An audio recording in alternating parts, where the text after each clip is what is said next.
في الفترة الأخيرة وبسبب ارتفاع الأسعار بدأ ينتشر البوجيهات المضروبة، واللي بالتالي بتعمل مشاكل لأصحاب العربيات بشكل كبير. باشمهندس عبد الحميد، ايه البوجيهات المضروبة وازاي الناس تقدر تخلي بالها ان هي ما تركبش بوجيه مضروب، وايه اللي ممكن يحصل وازاي يعرف اللي هو مضروب، وايه اللي بيحسه في العربية والحاجات دي كلها؟ قول لي كده. بص يا احمد، طبعا هو في اعراض تلف للبوجيهات، هو هي اساسا مش مضروبه. حلو. ففي اعراض كتير بقى، يعني مثلا تعطيل في الدوره الصبح، زياده حرق البنزين. حلو.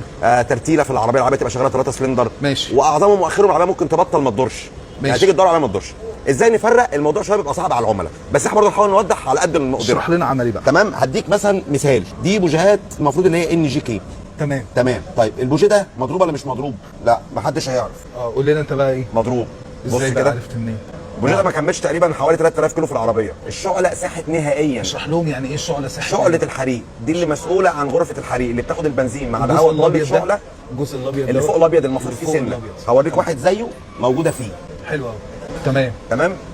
الفرق ده هو ده، هي دي الجزئيه اللي طارت. الشعله دي راحت خالص، ساحت. تمام. ده كده اكتر حاجه تبان ان هو مضروب. طب ده ان جي كي برضه؟ ده مضروب؟ لا.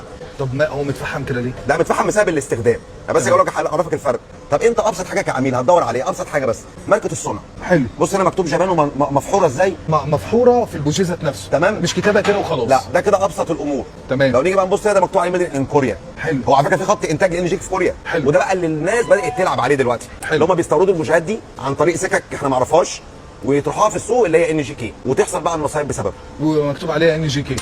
كوريا. طيب. تمام. تاني حاجه البوجيهات المغلفه. تمام. ايه البوجيهات المغلفه؟ اللي انت تلاقي بوجيهات مكتوب عليها نيسان، مكتوب عليها ماركة شيري. العربيه. تمام. طبعا العميل بيفرح. حلو. اللي مكتوب ماركه عربيته على البوجيه. حلو. ده اللي بيبقى جوه البوجيه دينسو. ماشي. وممكن يكون اللي جوه مضروب. فمعنى ان العبوه مكتوب عليها ماركه عربيتك، ده مش شرط اللي يكون دي بوجيهات اوريجينال.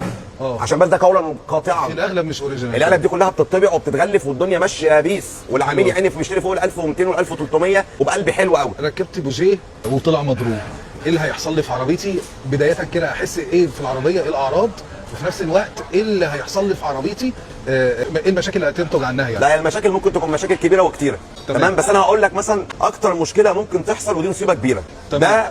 تمام. ده بوجيه جديد. العميل بص كده، ده بوجيه جديد. استغفر الله العظيم يا رب. بص. يا نهار ابيض.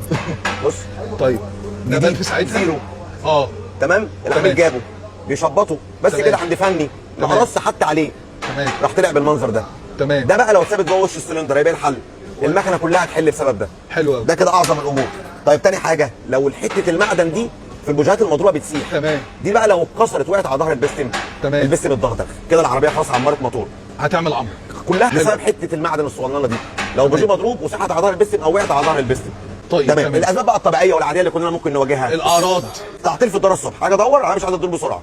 تمام. العربيه تدور 3 سلندر. تمام. العربيه تدور 3 سلندر. تمام. حرق جامد جدا في البنزين. تمام. مش بدل ما يسالك 10 لتر ده يشتغلك 20 لتر. تمام. وقلت لك زي ما قلت لك اعظم حاجه ممكن نواجهها، العربيه تيجي تبطل ما تدورش تاني بسبب طقم البوجيهات. وده حصل مع عميل فعليا، ده طقم بوجيهات اصلي. حلو قوي.